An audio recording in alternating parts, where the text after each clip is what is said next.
And we're live. Welcome to the December 4th edition of 2 PUCKS Hockey Chat with Scott and Chris. Welcome. And we have some things to get through on the schedule, so we want to start right off. And Scotty, would you like to go first?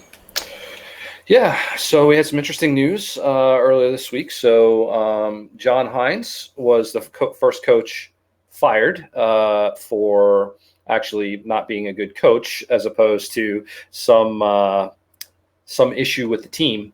And so that was Monday night. They got blown out by the Sabres, the Devils did, and quite possibly some of the easiest goals that were scored against them happened that night, and it just happened to be that was enough. So Tuesday evening, the Devils announced that Hines would be fired, or was fired, and that Elaine Nasruddin, who was an assistant coach, would be taking over. So what's interesting about this is the Devils were expected to do really well. They had the number one overall pick for the second time in 3 years, which was Jack Hughes. They picked up PK Subban and Nikita Gusev in the offseason. They signed Wayne Simmons, and we're finally going to have Taylor Hall back in the lineup after he only played 30 games last year. So, he had been coaching since 2015, 2016 season, was 150, 159, and 45, and made the playoffs once. And so it's just interesting that, the Devils went from, having all sorts of expectations to now just being, bottom basement of the league. So Ray Shero, who is a GM, he brought in Hines, and so the two of them knew each other from their days in Pittsburgh, and with Hines being the head coach of Wilkes-Barre Scranton. And so it's one of those situations where the Devils probably overachieved and didn't, and they had some good goaltending. They had some runs of some good scoring that probably covered up for a lot of the issues that they have on the team. And, the question really to ask is, so what do you do now when you have Taylor Hall? What do you do now when you have Jack Hughes? I mean, you're literally putting Jack Hughes on the ice with a team that just is not good. And then, so, do you keep him there? Like, what do you do with Jack Hughes? So he's been injured. He's had a hand injury, so he's been out. But he's on pace for 37 points right now. That's the fewest in a full season by a forward picked number one overall in 20 years. Right. So obviously, the talent isn't there. The coaching may not be there to support. So one of the questions was, should Jack Hughes be released to go play in the World Juniors? And logic would say, yeah, the Devils aren't doing anything. It's not like they're making a run. It's not like they're going to bank points. And at this point in the season, there's really no reason to keep him around. But he goes and plays in the World Juniors. He gets a chance to dominate, gets his legs back under him, gets to score some goals, gets to dominate, and, maybe helping him develop a little bit. And so that would be good. He'd only be gone for a month. And then another option is potentially sending him down to the AHL. Right. I brought up the courtesy of dailyfaceoff.com, the line pairings for the New Jersey Devils. And obviously at the bottom of this page, we can see that Hughes is currently injured. Now, looking at the line combinations, where right off the top, and I'm not familiar, and I'm hoping maybe you know this, Scotty, where was he playing? I believe he was first or second line. Right. I'd have to go back and look, but I know that he. Well, Well, the reason He I was getting ask, about 16. He was getting about 16 minutes a night, if I remember correctly. yeah, I'm not looking to kind of put you on the spot there, but the reason it's kind of rhetorical why I'm asking you that question is because if you take a look at this line pairings, right? Yeah. Where would you put him? Like, does it make sense to put him on the top line? I mean, you look Taylor Hall playing left wing third line. What happened to Wayne Simmons?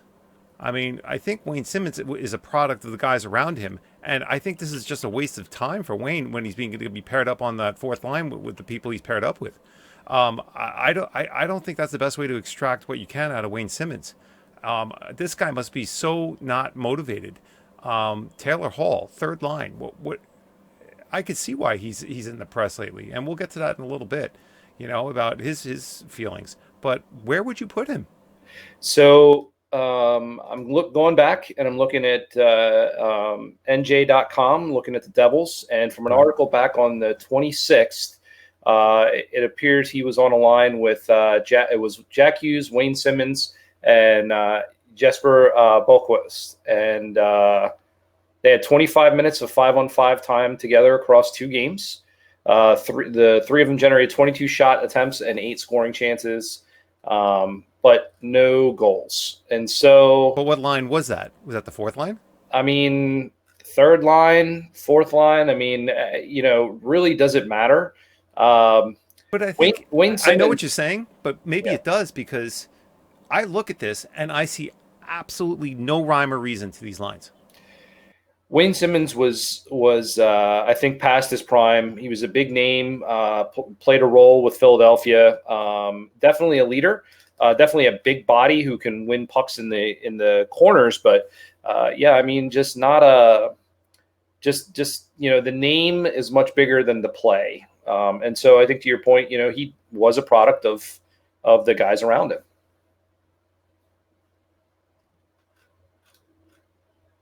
I hear you. It's hard to believe that a guy who was as solid as Simmons is now reduced to where he is on this depth chart. But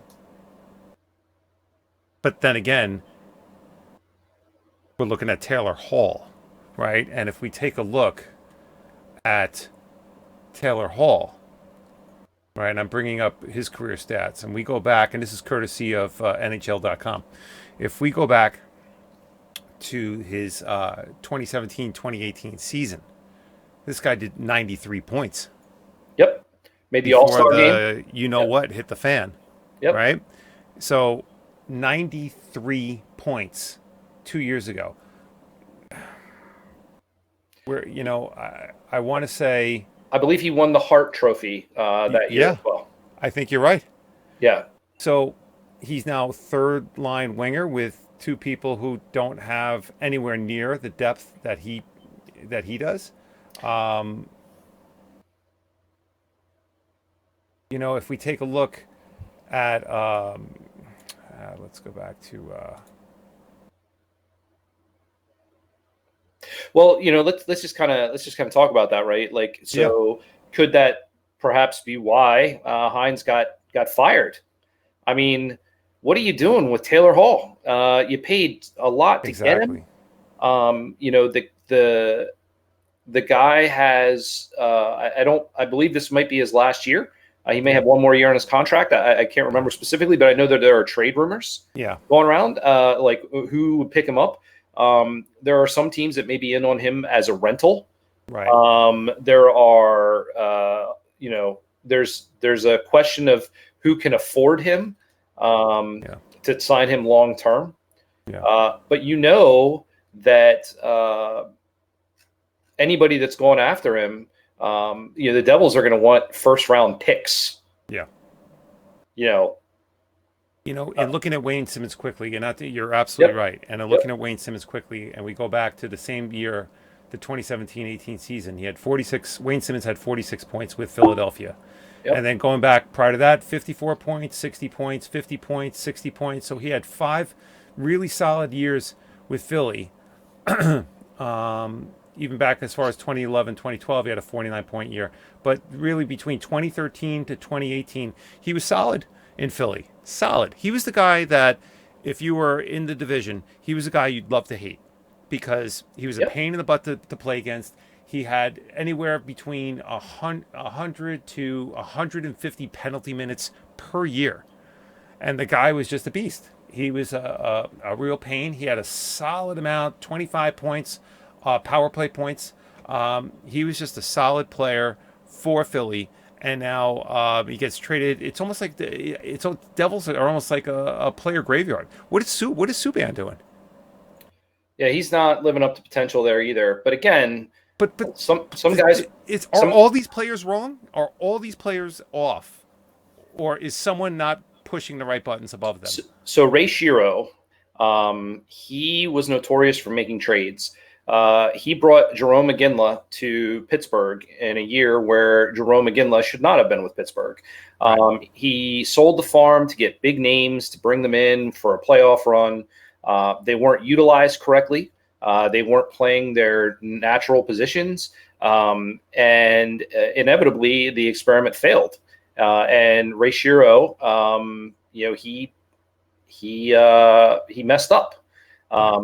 And so, Shiro's got a lot of history in the NHL. He brought in Dan Bilesma, and then Bilesma won Stanley Cup. So, of course, that sticks with GMs as well as coaches. But you kind of look at Ray Shiro doing a lot of the same things. Look at the names that he brought in. Look at what he sold to get the names, right? It seems like a good GM and a bad coach. Or it could be a bad GM and a coach that has been given a toolbox full of tools, but they're all the wrong tools. I think I understand what you're saying, but that I might consider that a very bold statement when we're talking about Subban, Taylor Hall, Simmons, who's been a solid guy, Hughes, Zajac. This guy's not dead yet. Kyle Palmieri. You have some solid guys there. You're telling me you can't put together one good line? Good line. Where's the system? There's any number of things that could be, going wrong here.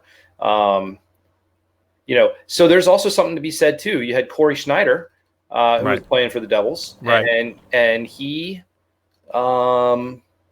covered up for a lot. Yeah, he covered up for a lot, and it's true. And so. You may have had the wrong tools, but maybe you were poor. You were porous on defense, but Corey Schneider bailed you out. Yeah. And the team could press harder because they knew there was going to be a guy back behind them that could bail them out. Right. So, and again, Corey Schneider, he's waived. Now, who's your goaltender? Right. And so, it's what are you going to do? Now you're kind of stuck. And again, I say that Ray Shiro sold the farm to get the players that he got. You're looking at Mackenzie Blackwood, who has played 20 games. He's 8-8-0-3, 3.17 goals against average. So, you take a look at what Taylor Hall's statistics are this year. And I believe he's got 4 goals. Yeah. He has 22 points. 22 points.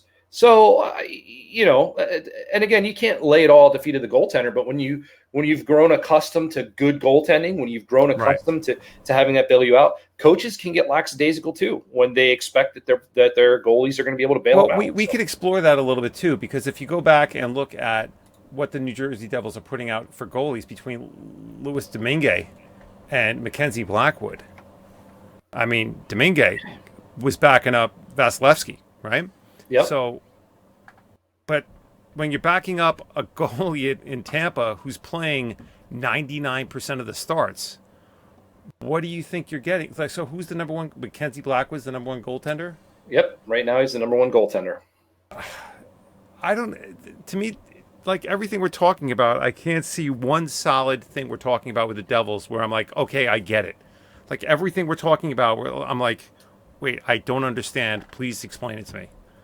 There's nothing with this team that's making sense. Well, I would say that the next couple months are really going to tell the tale.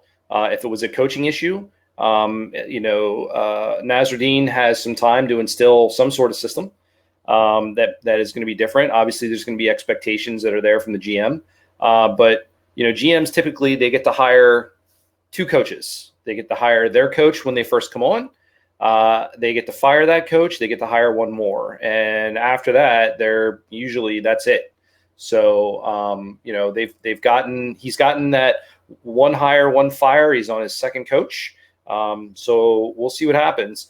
I would not be surprised to see Ray Shiro make some trades to include Taylor Hall, probably some other guys to maybe try and restock the shelves. But again, you get draft picks, you're stuck waiting until they develop, and you're not going to be good for a while. So. You know what? And I have this back up on the screen now. The depth chart for the Devils, and if you just a quick look, because I know you probably can't see the same screen I'm looking at right now, but if you take a look at the first power play unit and the second power play unit, okay, for the Devils, PK Subban's name is nowhere to be found.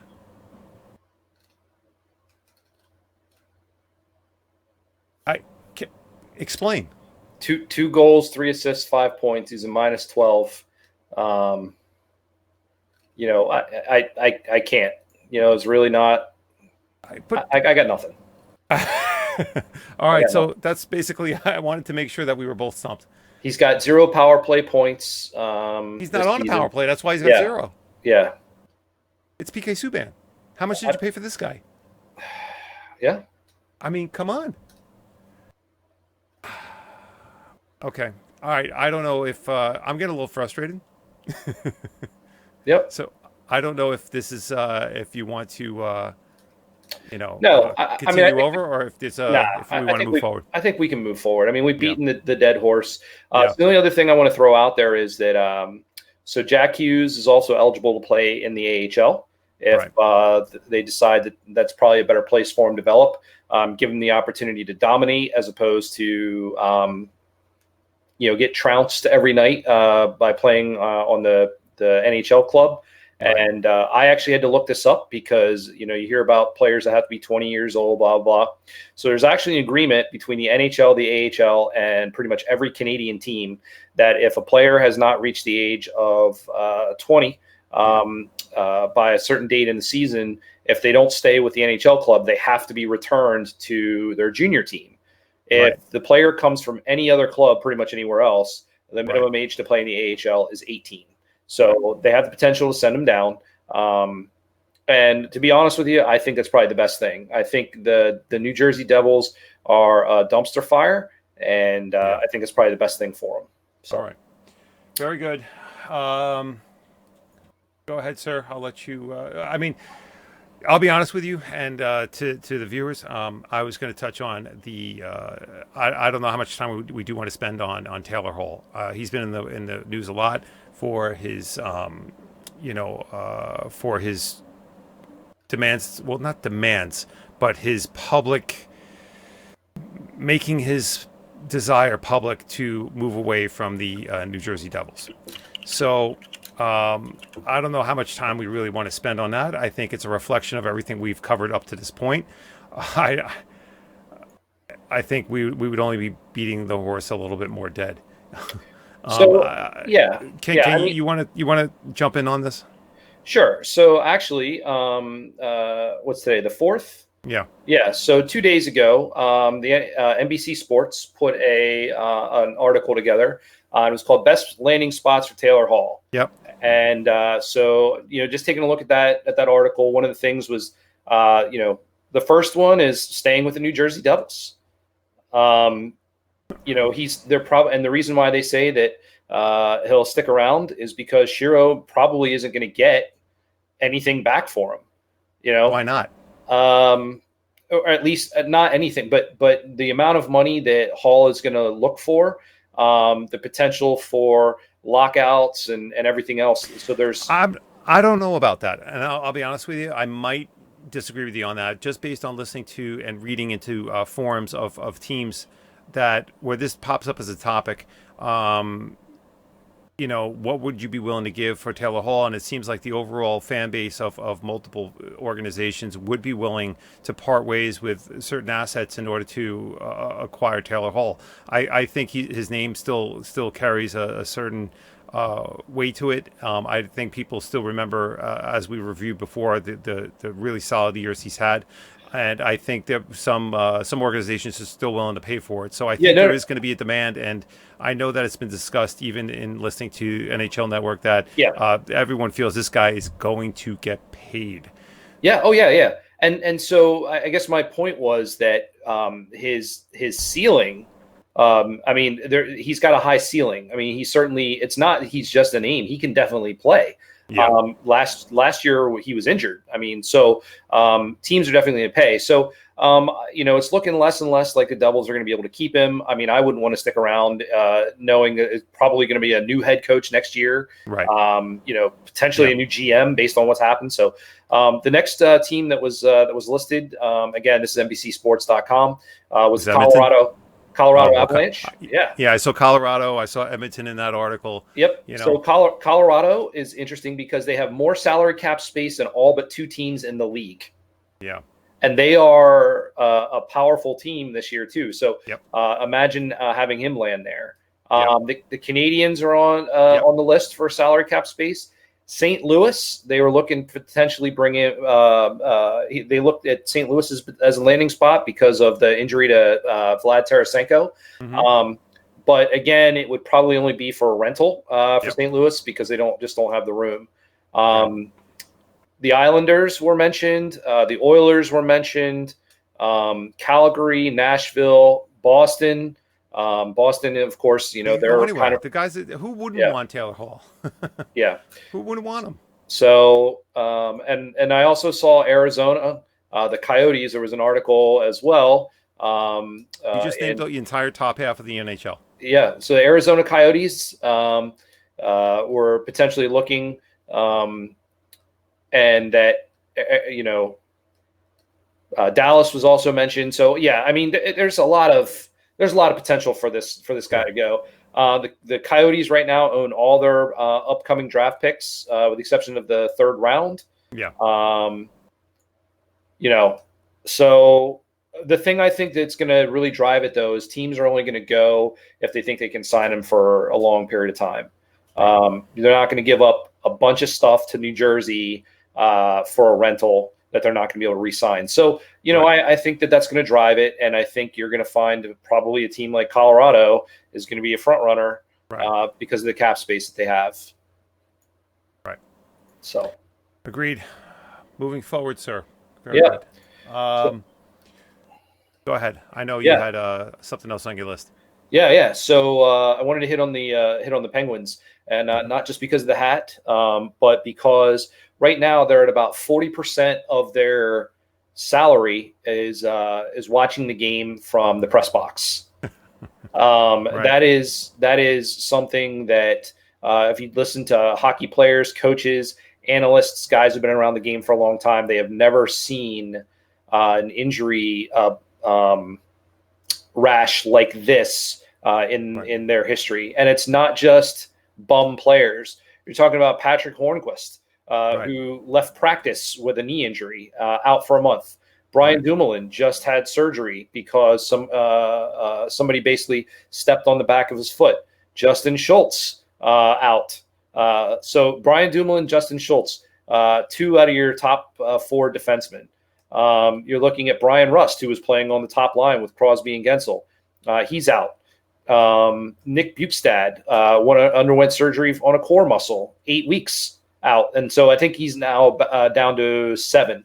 Sidney Crosby, same thing, core injury. I mean, and the Pittsburgh's not they're not falling down, but their performance of late, you can tell they're putting patchwork stuff. They literally signed a guy from the AHL. His name's Stefan Nason.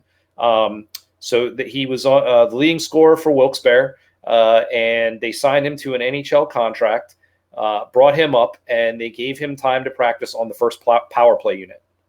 So in the AHL, the day before, gets signed, and they bring him up and put him on the top power play unit. Right. It's amazing. And so this is one of those times when you really have to have depth in your organization. You really have to draw on players to fill in. They Well, have to add to that and just to touch on it Yep. is, you do have people stepping up, such as Jake Gensel. Yep. And we look at his last 5 games, and this guy's put up, 4 goals, 3 assists, for 8 points in the last 5 games. Good Yep. for him. Playing left wing, top line. This guy is definitely becoming an animal, and I think he's had the perfect blend of opportunity to play with people on the top line like Crosby, but now another perfect opportunity to show what he can do without Crosby, where he's been asked to step up and stay on the top line. Like Yep. there was a point when he was being brought up just to be the winger for Crosby, but now Crosby's gone. I think it says a lot that they're keeping him there, and they're moving people to him now instead of moving him down and then other people. So Yep. I think it says a lot that Gensel's staying on the top line with Crosby not present and still performing. This guy has graduated to the big leagues, and he deserves a lot of credit for what he's been doing. Absolutely. 15 goals, 12 assists for 27 points, 27 games. Yep. He's playing with Malkin, and the two of them are really hitting it off. And so you're right. I mean, they call him like the best bargain in the NHL Yep. for what he produces with his contract. So yeah, the guys are stepping up, which you need on any team to do when your best players go down. And it makes me wonder on a team like Edmonton if you had guys go down. Would they be able to sustain? Would they be able to really do anything if they lost Connor McDavid and Leon Draisaitl? Right. If those two went down, who would drive their offense? Right. Would they be able to keep that up? So that's why, as a fan, you really want to see players in the AHL. You really want to see a good development league, and you want to see GMs that are willing to call guys up, get them experience, and not just stick with the old, and recruit and build up the young talent. Yeah. Very good. I think it's a point well made. You definitely surmised it very well as far as what the current state of that team is. But I think it's if they're going to have injuries, I think you would rather have them now, get them done, Definitely. Yeah. and then have that nice solid second half push. Yeah. Yeah, definitely. Very good, sir. What are you thinking? What else we have? I want to make sure that we cover your items. No, that's all I had for the evening. The very quickly, I thought it'd be interesting just to touch on it. We are doing pretty well on time, and I don't want to make this a long broadcast. I like the timing of the last one. We're at the 30-minute mark at this point. However, the NHL just put out a list of the top 100 fantasy forward picks. And where is it? I just had it, and I just lost my list. Oh, here I have it. Yeah, okay. Yep. So I'm going to put that up on the big screen right now. And let's take a look. When you get into some fantasy leagues, obviously, depending on how many teams are in the league, a lot of these names in the top half of this list, like Connor McDavid, Pasternak, and Draisaitl, McKinnon, Kane, Ovechkin, Marchand, they're untouchable. They're going to have 100% ownership. You're never going to see them. They're locked in because they are number one picks for a team. The league rules and regulations prevent them from being traded or whatever, swapped off your team at any point throughout the season. However, as we get lower in the list and we get maybe down to the bottom 10, I would say, you start to see players that maybe if they do streak, there is a possibility that someone on your team is going to swap them for another available player, and you're going to see their percentage of ownership be down maybe in the low 90s, high 80s, or somewhere in the 80s. So there is a chance that you're going to be able to grab them at some point in the season, possibly, right? So some of those guys to keep an eye on, and I remember for myself, and I'm looking at maybe the last 15, let's say 85 through 100. One guy that catches my eye, and I'm glad to see him on the list, is Sam Reinhart of Buffalo. Last year, this guy was available halfway through the fantasy season in 2 leagues that I was in. And this guy was just ripping it up in Buffalo. And he was just a scoring machine. He wouldn't kill it on a lot of categories, but he was a plus guy. He was taking shots and he was scoring goals. So for an offensive-minded team, for filling those, that goal column, he was a guy that was great for goals, points, and shots. I loved Sam Reinhart. He did it. He had a nice little hot streak 2 years ago, but last year he really went on fire. And good for him. They have him listed at number 88 on the list. However, he's a minus 12. Go figure. He dropped 12 points from the last time the rankings came out. Yeah. So, Yep. As we move throughout the list, another thing that catches my eye is Jake DeBrusk at number 96. And the reason for that is the reason why I like Jake DeBrusk is if we look where he's playing, and I'm going to pull up the line chart, once again, courtesy of dailyfaceoff.com, and we look at that top line for Boston, being that Bergeron is out, we now have Krejci, Pasternak, and DeBrusk, with Marchand on the second line with Coyle and Heinen, right? Good for DeBrusk. You know what? If DeBrusk is available, I'm grabbing him. He's not going to be, he's probably one of those 80 something percent ownership guys, or 70%, 70 to 80% ownership, and I'm grabbing Jake DeBrusk. He's playing top line for Boston, probably recognized in the power standings for multiple organizations as the number one power team in the NHL. He's playing top line left wing. I'm grabbing Jake DeBrusk if he's available. So that would be a score for a lot of people. If we look at another surprise, number 100, Robbie Fabry. Now, I watched him play against the Islanders a couple nights ago. He was the best guy on the ice for Detroit. Even though Dylan Larkin was the only one, I believe, Dylan Larkin scored. I don't think Fabry scored. I think Fabry might have had a point in that game. I would have to pull it up. But Fabry looked really solid. So I'm glad to see him on this list. He's a guy to look out for. It's always those teams that are a little bit lower that start to fight back and climb through the standings, who are making the pushes. There's always going to be a couple leaders on those teams that are the driving force of a team's push, and he's definitely one of those guys for Detroit to be the person who makes that push, maybe along with Dylan Larkin. So I would keep my eye on Robbie Fabry. Definitely someone to watch for. Scotty, any names ring a bell for you? Anything catch your eye here?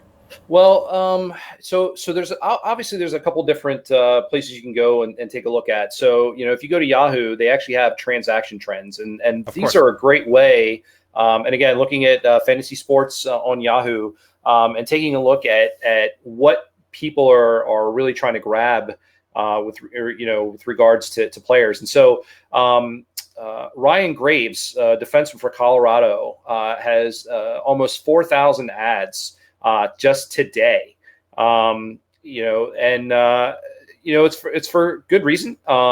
He's for Colorado. For Colorado, yep. He's got points. He had a 3-game point streak going. He's getting some decent time on the ice, and so that it's not surprising, that would be a guy they would pick up. Another one is top pairing with Kale Macker. Yep, absolutely. And so, there's one of those things, especially when you talk about fantasy hockey, is how players are joined. Who are they playing with? Who do they benefit from? And so, when you get guys that are there on those top pairings or on the power play, they may not score the goals, but they're going to pick up assists. And if they're on the ice with the top line, oftentimes they're going to be able to get their plus minus up. So again, it all depends on what statistics are being tracked in your league. But another player on the move was Jonas Donskoy for Colorado. Yep, I saw that. Yep. So it's interesting again that you just 4 days ago, he had 2 goals and 2 assists in a Right. 7-3 win against Chicago. Right. So again, he's racking up the points, and the fact that he was available. Now we're not talking about trades; we're talking about ads, Yep. right? This He guy was was added available. as of a couple. That means he was Yeah. available. Yes. Yes. Same thing. Alex Tuck for Vegas. Yeah, and then Almost look at that score. 3,000. Now he's playing left wing with McKinnon. I mean, Yep. unbelievable. This guy is going to soar. Now we know what he did in San Jose. I mean, this guy has potential. He's Yep. gonna. He could definitely. He can definitely rip it up, and he can go on those hot streaks if he's supported by the right players. So being paired with McKinnon is. It would be absolutely, and Rantanen. It would be absolutely no surprise to see this guy's rating go through the roof for him to get a ton of points and to really thrive. Yeah, and so you really want to take a look. Now those ads are they can be hyped up.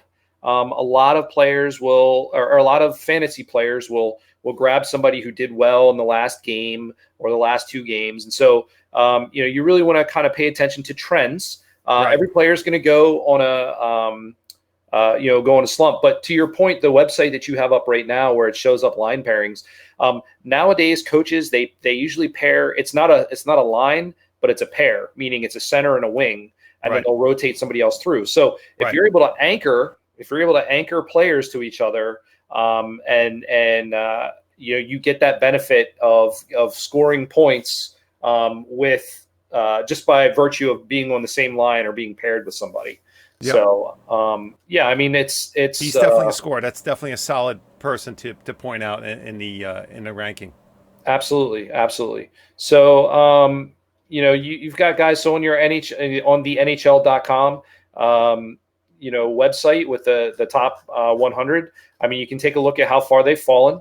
Yep. And again, so it also depends. It talks about what their value. Well, goals and assists and points and plus minus, all those things may not have equal point values depending on the league you're in. So Right. there's a lot of great resources out there. I like you. Dauberhockey.com is another great resource for fantasy. Right. They have their own ranking system. They Right. go into some in-depth stuff. So it's always fun to play. And to the point we made in a previous broadcast is fantasy hockey is a great way to get to know the sport. Oh, absolutely. It forces you to take a look at the players, forces you to take a look at the teams. You actually are interested in the games, and of course, if there's any money in on the game, obviously that makes it that much more fun. So Yeah. Excellent, sir. I think what I'd like to do, and that was kind of fun to go through. I like kind of exploring those players and their availability. What I'd like to do before we sign off, as always, is kind of go through the schedule. Today being the 4th, let's go down to Thursday, the 5th. So once again, courtesy of NHL.com. So for tomorrow evening, 7 p.m., we have Blackhawks and Bruins. Who are you going with on that one, Scotty? Bruins, definitely going to go on the Yeah. Bruins on that one. Yeah. I think they're just brutally strong and consistent. I think that team, the impression I get from that team is that it's entirely, whereas you would see with, once again, I'll refer to the Islanders, where you see that the coaches are really keeping the focus, like making the players focus on the task at hand. I get the sense with this team that the players, it's the opposite. The players are keeping everyone else focused on the task at hand. They're hungry. After the way their season ended last year, they are hungry, really hungry for this year. And I see it in Marchand's play. I see it in Pasternak's play. These guys are hungry. And maybe losing it last year was probably maybe the best thing that ever happened to them. These guys look tough, really tough to beat. So we'll see what happens. Avalanche and Canadiens. So it's interesting. Montreal just beat the Islanders the other day. Thanks. No, it wasn't a jab. No, I know. They're certainly with a big win like that against a team like the Islanders. You're hoping that Carey Price rounds back into form. Colorado's a tough team. I mean, we talked about those fantasy players that are on the rise. Yeah. Obviously, people are looking at that team. So I think it's being a hard fought game, but I think Colorado's going to pull that one out. Yeah. You'd always like to think that a team is going to catch some momentum somewhere. Maybe Carey Price and a couple other people step up for the Canadians to really give that spark. Um, but once again, the Avalanche look tough, man. It's another interesting game, but and I'm not just going with it because they have the better record, but I think the Avalanche are going to win this. I think that the Canadians are, although it's a good, I think the win against the Islanders the other night was a good win. I just don't think it was enough for them to be able to overcome and be prepared enough to overcome two and beat the Avalanche on the second, the very next night. So I'm going to go with the Avalanche on that one. Wild and the Lightning. The Wild just can't get out of their own way. I'm going to definitely go with the Lightning on that one. Well, they both have the same amount of wins. Yeah, I mean, I'm just taking a look at I'm just taking a look at going through their lineup. Tampa Bay again is a team that some of the guys are starting to get hot. They're starting to pick up, and I think Tampa Bay is kind of on a steady stride, and I'm going with Tampa. Mikko Koivu had a nice game winner the other night. I've always liked the Finn. So you know what? I'm gonna go Wild. I'm gonna go with the Minnesota Wild. You know what? Let's go, Mikko Koivu. Make it happen. Golden Knights Islanders at the Coliseum in the barn. The super loud, worst place for a visiting team to play. Nassau Coliseum. Golden Knights visiting the New York Islanders. I'm going with Vegas. You son of a bitch. I set that up so beautifully.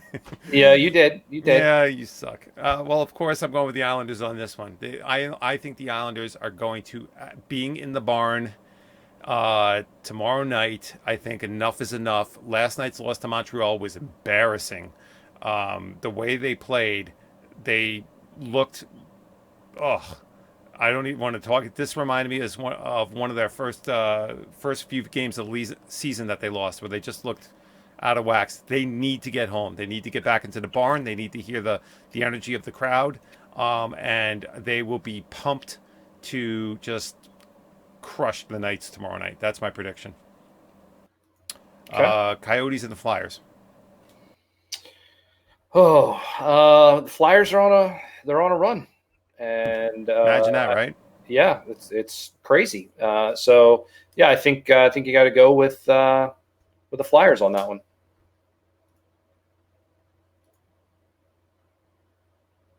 Yeah. I think there's a little bit of momentum there. I'm going to go with the Flyers also. Who would have thunk it, right? Both of us picking the Flyers on that one. Yeah. Sharks and Hurricanes.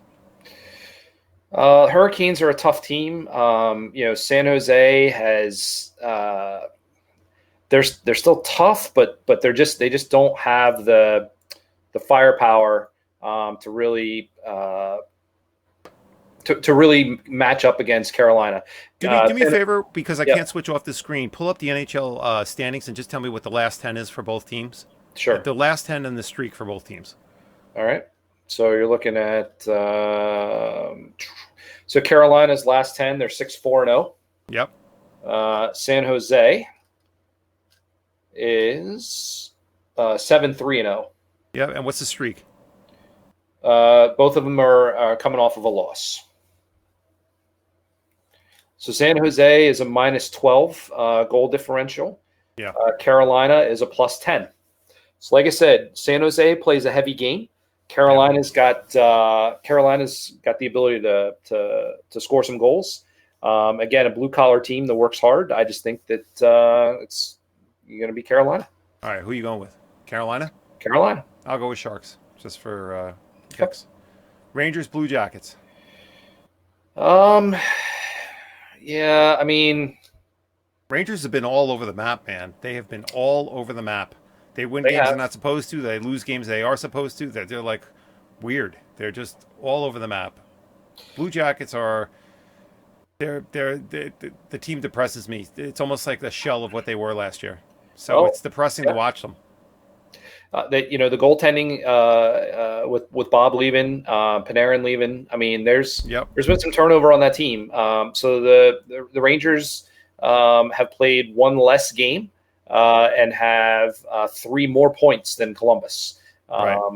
The Rangers also, believe it or not, have a lower goal differential of -3 as compared to Columbus, who's -16. So Yeah. definitely, there's some issues on the back end and goaltending, and Columbus obviously has lost some offensive firepower. So I'm going to go both of them. So Columbus is on a 2-game losing streak. Rangers lost their last game, so I'm going to say Columbus pulls this one out. Yeah.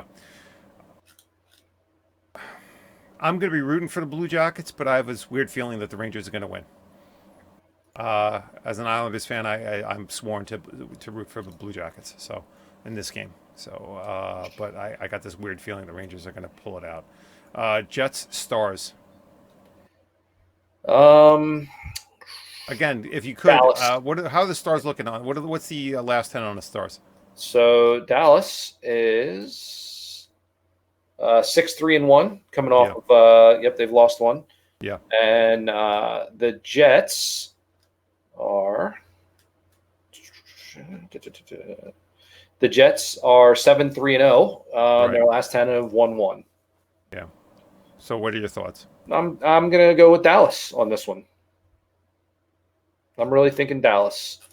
I'm going to go Jets Okay. on this one. Sabres Flames. Coin flip. Yeah, really on that one. Although Buffalo is third in the Atlantic, they are winning games that they're just finding ways to win. They whereas Calgary is -13 goal differential, 3-5-2 in their last 10, but they've won 2 in a row.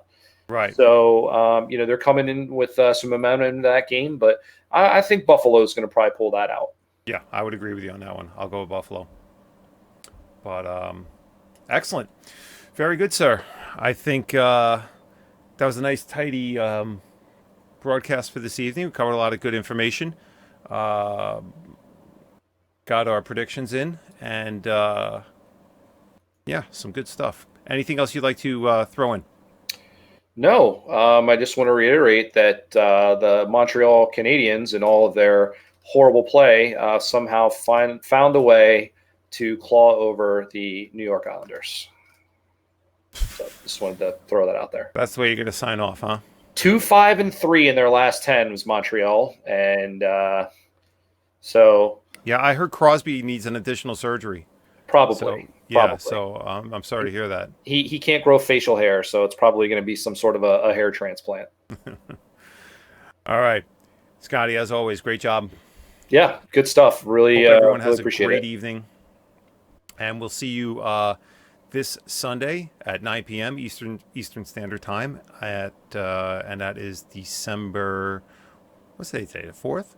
So we got the All day 8th. long. Sunday the 8th. Very good. Have a good night, everyone. Take care.